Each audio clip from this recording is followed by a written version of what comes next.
مسلمانان رونه بایګان داسې دي چې د یخنۍ موسم راغی نو دوی په دې یخنۍ کې غټې غټې ټوپۍ واچوي، د وړۍ ټوپۍ واچوي، ګرمې ټوپۍ واچوي او دا دوی د تندي باندې داسې راښکته کړي وي چې دا تندی د انسان ټول پټ وي. جومات ته راشي مونځ ادا کول غواړي او سجدې له هم لاړ شي نو دا ټوپۍ په دې ځای پرته وي، رکوع له لاړل دا ټوپۍ هم په دې ځای پرته ده. وجه څه ده؟ یره جي یخني ده.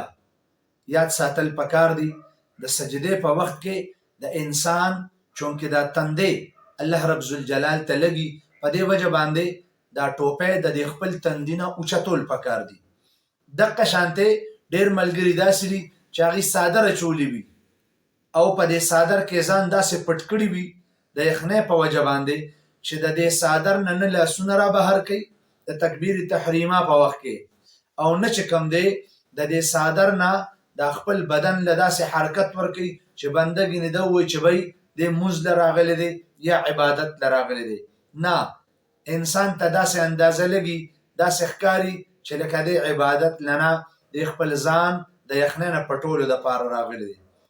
پکار دا ده ټیک ده چې یخني ده او هر طرف ته موسم یخ دی، لیکن د الله تبارک وتعالی د عبادت دا حق دی چې انسان ځان په دې څادر کې دومره را منجونیا کوي نه، دومره را پټوي نه چې د انسان په عبادت کې خلل راشي.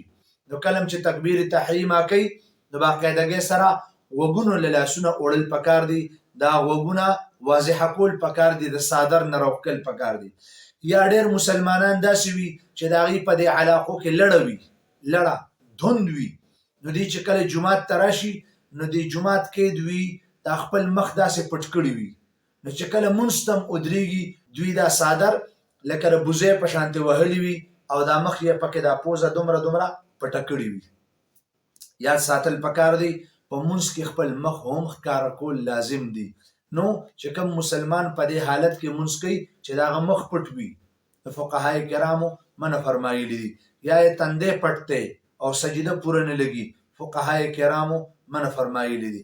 دقه شانتې تکبیر تحریمه په وخت کې خپل لاسونه واضحه کول، په څادر کې داسې کول نه بلکې د څادر نه بهر راوښکل او مستحب عمل دی چې کله انسان مونځ ته ودرېږي نو دا خپل لستوڼي به دقه شانتې کي، دا به کولو کي.